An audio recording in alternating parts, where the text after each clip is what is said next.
দাজ্জাল কি আসলে? সে তো একটা ব্যক্তি হবে, কিন্তু দেখেন ওর সিস্টেম কিন্তু অলরেডি ডেভেলপ করে ফেলছে।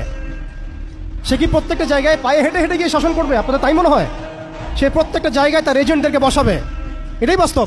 ওমর রাদিয়াল্লাহু আনহু মদিনা থেকে পুরো বিশ্ব শাসন করেছেন, তিনি কি প্রত্যেকটা জায়গায় পায়ে হেঁটে হেঁটে গিয়েছেন?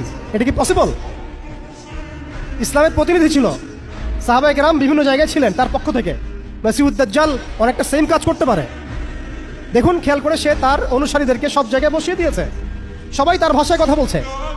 বিবিসি, CNN তারা যে ভাষাগুলো চয়ন করে সেই ভাষায় আমাদের রিপোর্ট করা হয়। ওরা যে মিডিয়াগুলো, FBI, ওরা যে রিপোর্টগুলো প্রদান করে, ওই রিপোর্টের আলোকে আমাদের এখানে প্রশাসনিক বাহিনী কাজ করে। তারা যেভাবে ফাংশন করে সেভাবে কাজ করা হয়। পুরো বিশ্বটা যেন একটা সিস্টেমের মধ্যে নিয়ে আসা হয়েছে। এটাই হচ্ছে একটা দাজ্জালীয় ওয়ার্ল্ড অর্ডার। এই ওয়ার্ল্ড অর্ডারটাই তারা ফাংশন করেছিল আমাদের খেলাফতটাকে অ্যাবলিশ করার পর।